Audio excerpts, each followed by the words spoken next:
First Peter chapter 4 verses 1 and 2. For as much then as Christ has suffered for us in the flesh, arm yourselves likewise with the same mind. For he that has suffered in the flesh has ceased from sin, that he no longer should live the rest of his time in the flesh, to the lust of men, but to the will of God.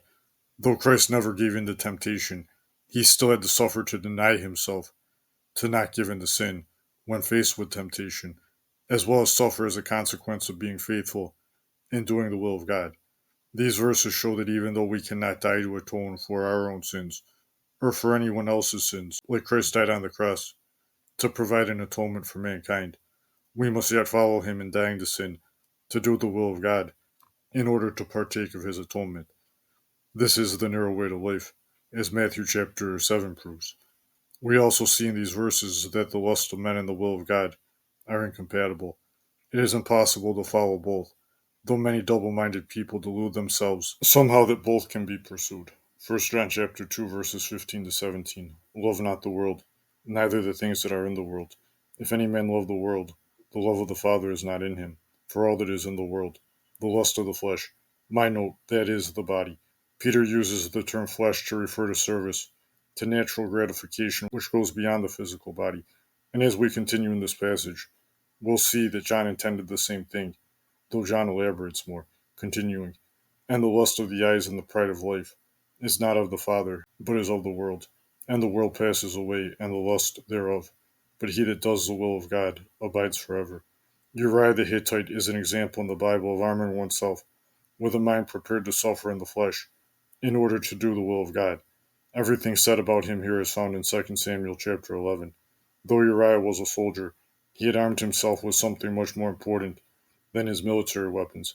He had armed himself with a mind to walk in God's commandments and ways. He is a fitting example of what it means to suffer in the flesh, in order to have a good conscience towards God. Referring to the closing verses of 1 Peter chapter 3, which led up to the verses analyzed here at the beginning of 1 Peter 4. King David, in that sad period of his life when he had departed from doing what is right in God's eyes himself, was seeking to have Uriah killed because David had committed adultery with Uriah's wife and made her pregnant, which Uriah didn't know about since it wasn't a public matter at this point. David wrote a letter to Joab, the chief captain of the Israelite army, commanding him to put Uriah at the forefront of the hottest battle and retreat from him, so that Uriah would die in the battle. Uriah feared God so greatly, and had trained himself to walk in God's principles and keep within his appointed boundaries, to the point where he would not meddle in communications between his superiors, nor open a letter which was not addressed to him. David knew that Uriah was so stable in righteousness that he could trust him with 100% confidence to carry a letter which was basically a plan for Uriah's murder. And yes, this proves that actually doing right in God's eyes may hurt you on earth. And Peter is making that point himself in the epistle of 1 Peter. Shortly before, David had called Uriah back to Jerusalem on the pretext of inquiring about the war with the Ammonites.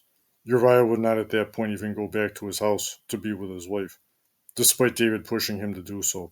Uriah's refusal was due to how his fellow soldiers were at war and in discomfort. Uriah was willing to be put in the most dangerous place in a battle and carry a letter between his superiors without ever looking at its contents. Yet he would not betray his fellow soldiers by using a trip to Jerusalem for personal pleasure when the trip was supposed to be in relation to the war he was fighting in. Consider here Luke 16:10.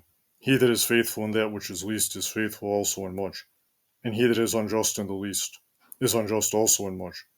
It is obvious that Uriah had trained himself to be faithful, to do his duty in bigger things, and to refrain from evil in more obvious ways, since he was that faithful to do right, even in matters which many people would say were not a big deal, and which probably no one would have criticized him over if he had done wrong in them.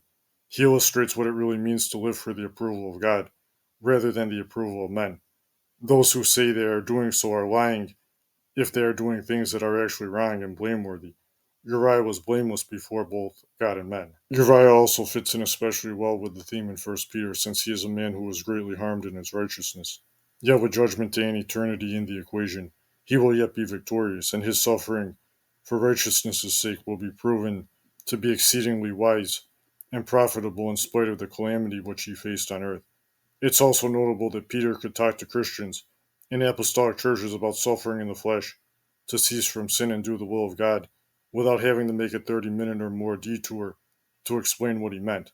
Now, however, churches have another problem altogether, one that is downright damnable. The preacher might take a detour to explain away what Peter said here. As Peter is concluding this epistle, he tells the Christians he wrote to, within 1 Peter 5:12, that this is the true grace of God, wherein ye stand. God's grace and man's need to cooperate with his own rescue are not opposing concepts like many teach. Christ died to redeem us from our sins. His will is to deliver us from their guilt and power, and thereby gain faithful subjects for his kingdom. One must be obedient and walk in a living faith in Jesus Christ, which submits to his righteous authority, and suffers in doing so to be in his grace.